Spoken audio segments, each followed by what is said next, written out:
Good morning. Growing up, my world was far removed from kings and queens and princes and princesses and palaces and all of those sort of things, royalty. We caught occasional glimpses on TV or a newspaper when Queen Elizabeth came out.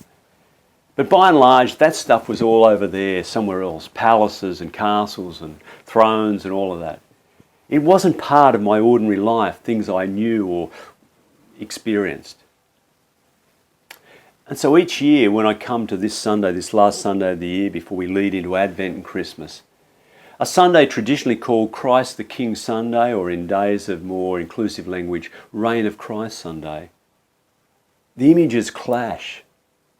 This reign of Christ or Christ the King over against the images I see when I Google king and I get palaces and thrones and robes and royalty and servants and pomp and ceremony and opulence and power and might and all the rest of it. It doesn't accord with the stories I read of Jesus.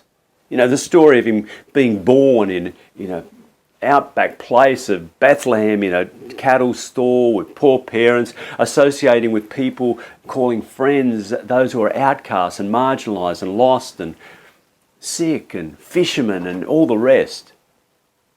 The stories don't they clash. They don't gel. Christ, who is king, over and against these images of kingship. He's not like Caesar. And maybe that's a point of the story where he talks about the kingdom of God, the reign of God, over and against the reign of Caesar. The reign of Caesar, the most powerful figure in their world, was about power and might and violence, oppression, domination, wealth and all of that. And the reign of God is very different. The opposite even. And we see this in the stories that we read on this Reign of Christ Sunday. This year, out of John's story of Jesus, it's the story in the midst of the trial of Jesus. He's been arrested and tried by the leaders of his nation, who don't like him, who feel he's challenging the status quo. Their world will be shifted if he has his way. They will lose their status, their power, their wealth, whatever, as other people listen to him. And they don't like what he's saying. It seems blasphemous and wrong. And so they hand him over to Pilate and want him crucified. And they call him the King of the Jews, usurping some of the power, I guess, of Caesar.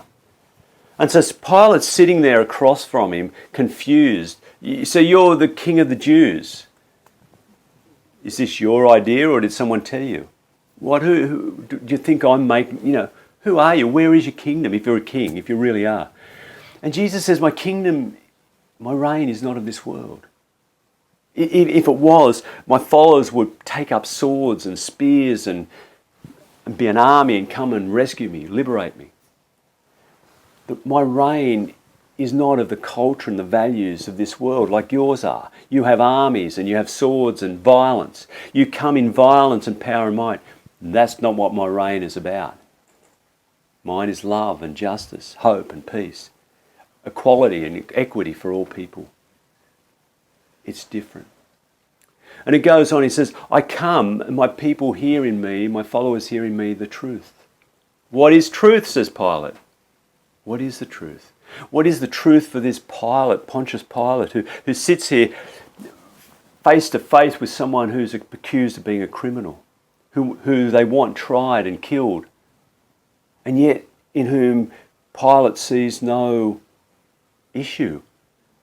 This person doesn't rant and rave, doesn't defend his territory, doesn't do all that sort of stuff that normally happens. He doesn't even defend himself. There's something in him. He doesn't want to crucify this Jesus, but his job is to keep peace for Rome. And if he doesn't do something to this guy, the leaders are going to cause a stir in Jerusalem. He goes out to try and negotiate with them. How about I free this guy on? No, we want him crucified. And Pilate gives in. What is truth? What is the truth and how do we hold it and how do we live it? And it's not just a question for Pilate, but a question for us in our world. We've just lived through the most bizarre, from an outsider's point of view, presidential election. where truth is a commodity that's bought and sold and twisted and turned, where truth and fiction blur and merge, and truth is twisted around to suit the message we want to tell. And sometimes it comes out in the most bizarre forms. Haitian illegal immigrants living in Springfield, Ohio, and they're pinching, stealing the cats and dogs, the family pets, and eating them. Debunked, of course, but how bizarre. Or that climate change is not real and fossil fuels don't contribute to it. Now, our planet's not warming. We should just drill for more gas and coal and oil and use it, and all the other things that were postulated in this bizarre presidential election. And America seeking to make America great again. To believing this fantasy, this fiction of magnificence. We can be magnificent, powerful and mighty, and how we once were, and they want this heroic figure to ride in like John Wayne with both guns blazing and restore the magnificence of America. It's hollow. What is truth? What do we believe? What is truth in our own lives, in a world where the culture and media and social media help form us and form our minds and opinions?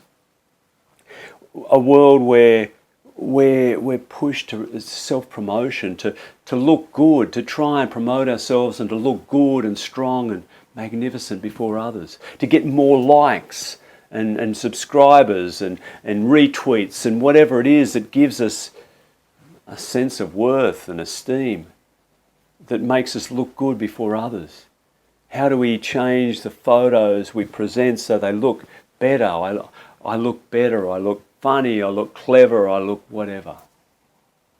It's a world where we're seeking to be greater and greater and achieve our own sense of magnificence in the world through our inner genius, finding that inner thing within us that can be star quality, or heroic action where we conquer the world or do a marathon or whatever it is, something great. And there's nothing wrong with these things. But if we're doing them to make ourselves look and appear good and feel good about who we are, that will fade. Because the way of Jesus is a different way, a different path. The truth he tells is that we're human. We're human. We need to just confess the fact that we're human. We make mistakes, we succeed and we fail.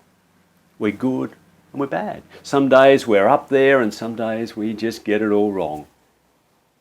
And that's okay. Our self-worth doesn't come from what we can achieve in our own self, our own right. Our self-worth comes from beyond. It's a transcendent quality that comes from this God of all things, this Trinity of love, who declares us beloved, created in God's image and beloved. Our self-worth is that we are children of God.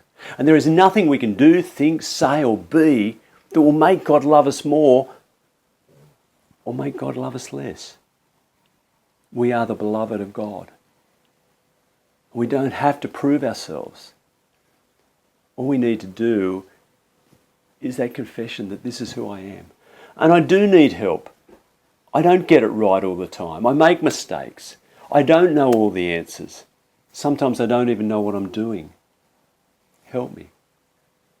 And letting go to surrender into this love, this profound love and grace that holds everything. It's a bit like when I was learning to swim.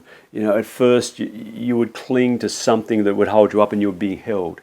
And then gradually you didn't have anything to hold, but you were still held. And then they would gradually let you go and you cling to them. You grab for the side. You had to learn to let go. Not to frantically flap your arms and your legs, but just to relax and trust the water to hold you up. And when you did, you began to float, and it was okay.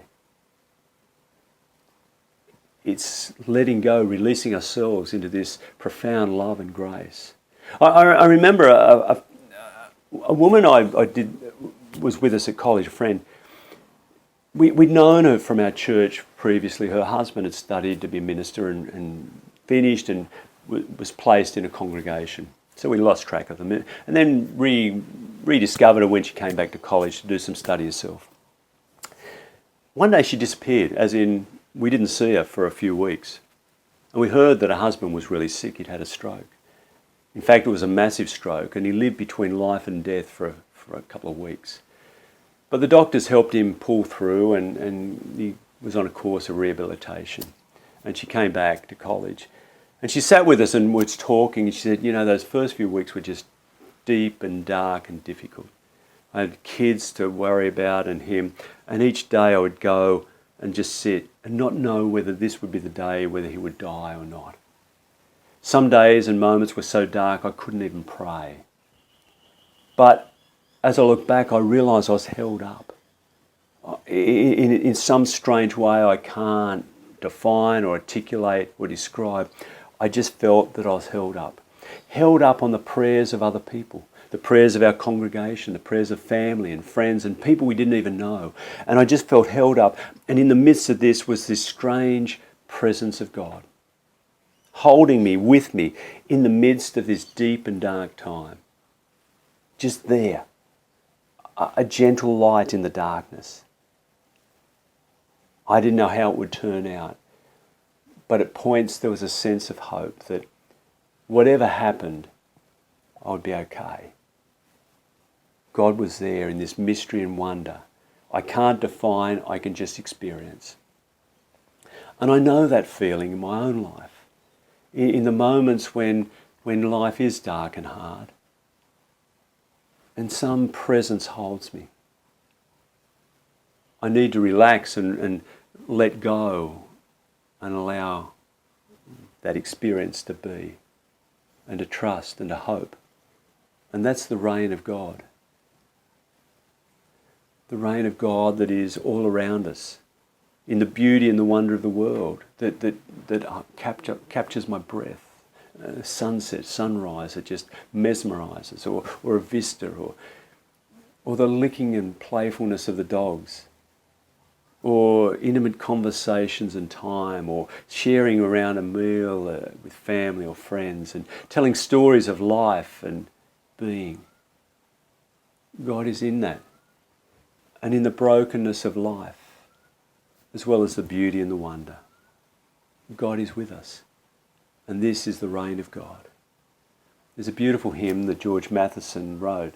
He was a minister who was going blind, and his engagement was broken off because of his blindness, and his fiancée just couldn't cope.